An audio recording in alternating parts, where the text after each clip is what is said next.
What's going on, guys? Today I will be showing you how to hook up the audio control DM810 digital signal processor.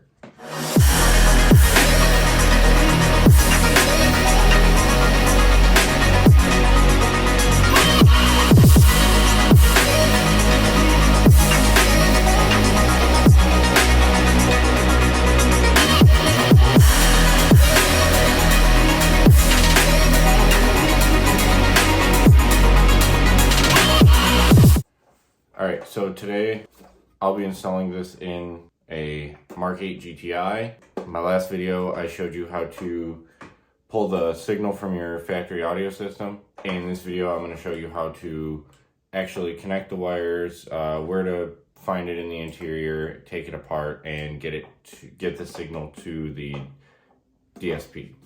If you don't know what a digital signal processor it is, it lets you take your factory audio signal from your factory radio or head unit, or from an aftermarket head unit, and you can send the signal into here via speaker level or line level.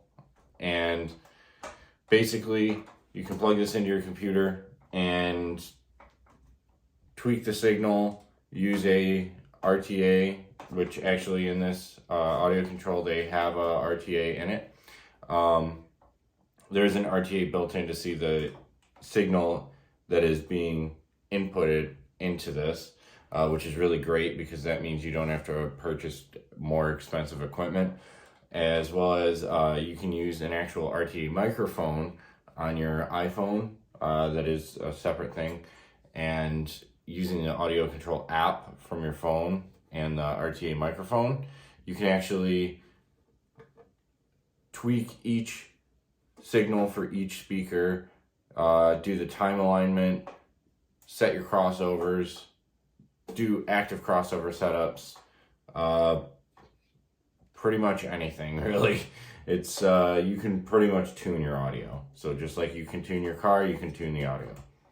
So without further ado, let's get right into it. Alright, so I'm here in the garage with my car, and I am going to show you how to actually put all of these wiring for the DSP in the car. Okay, I'm going to do the best I can.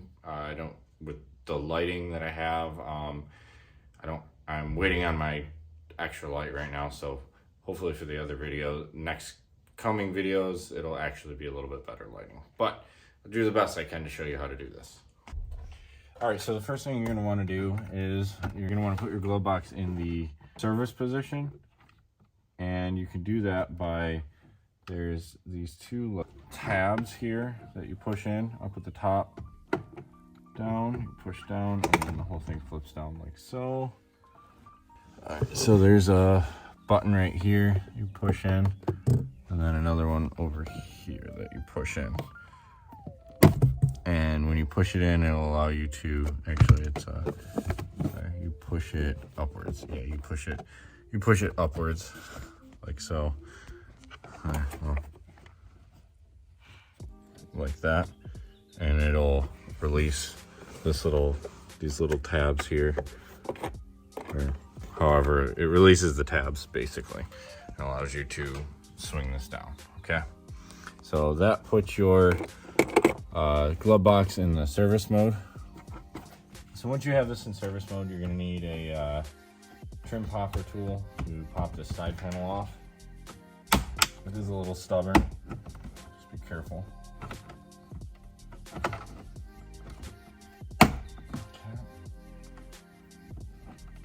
There we go. Alright, so once you pop that off, set that to the side like so, and then off on the side over here, there is a Torx, which is a 220.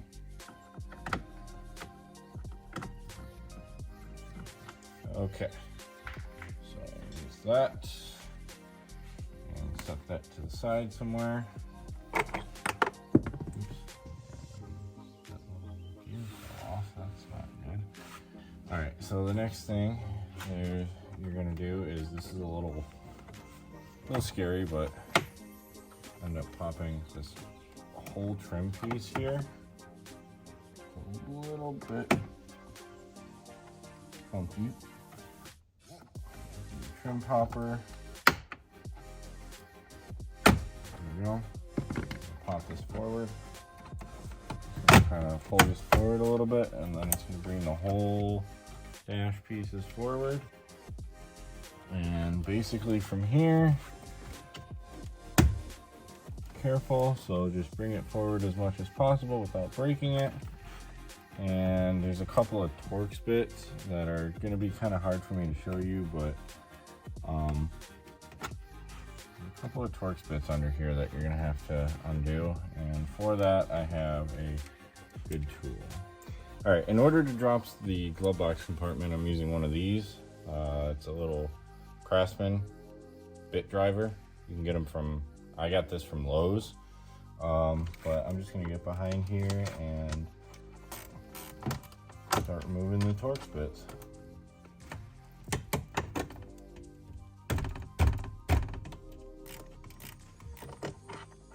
Oh, there's a couple of screws underneath here that are T20 as well that you gotta remove.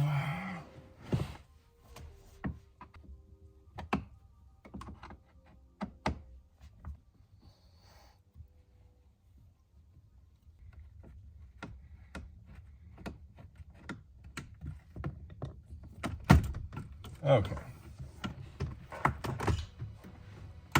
Now that's done. Just pull forward. The whole glove box should come loose. So, do this carefully, obviously, and unplug the little light in the back.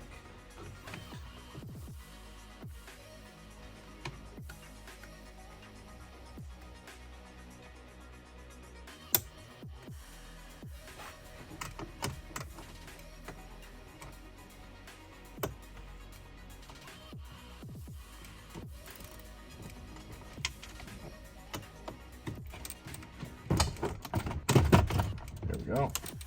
Okay, pull that out, roll back down, and there's another light under here as well. So you unplug the one light, and then there's another light on the bottom. There we go.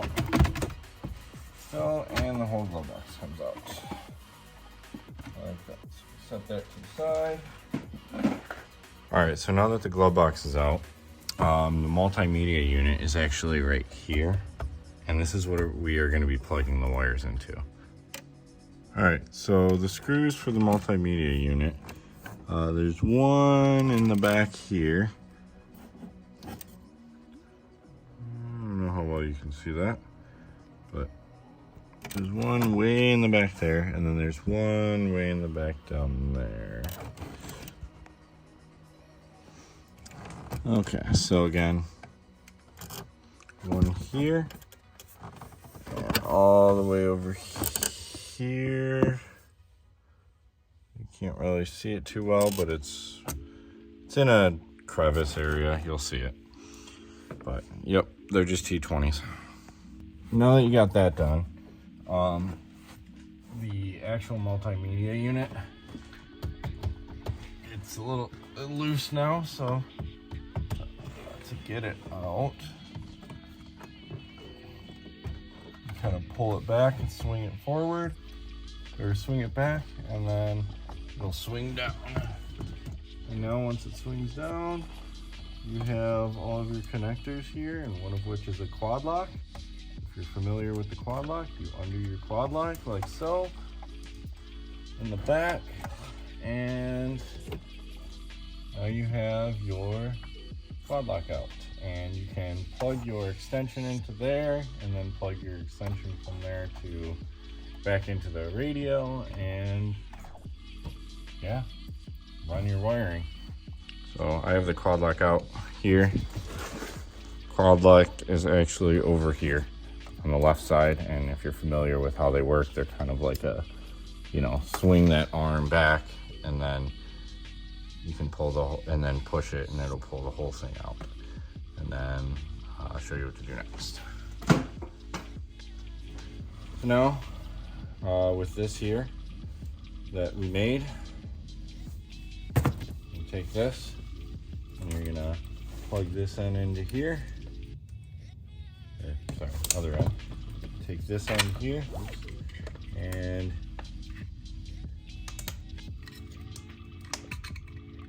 plug that into there, like so. Make sure it's fully seated. Swing the clip that way and click it in. With this one, I'm gonna try and finesse this in here and plug this into the back.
That in there. That took a lot longer than I wanted, but it's the name of the game. Start, routing some wires around and such. Okay, so let's route these around. Okay, swing that back up into place like so. Put your screws back in and put everything back, reverse the removal. Whew, that's kind of annoying. Now I know some of this requires removing some of your dash and it's a little bit scary, but that's okay. It's not that bad. A couple of screws, pull it forward, just make sure you don't break anything. But that's about it, guys. If you'd like to get some detailing supplies, 10% off on me, detailed image, link in the description below. And if you like this video and would like to subscribe for more mediocre content such as this, please do, and take care.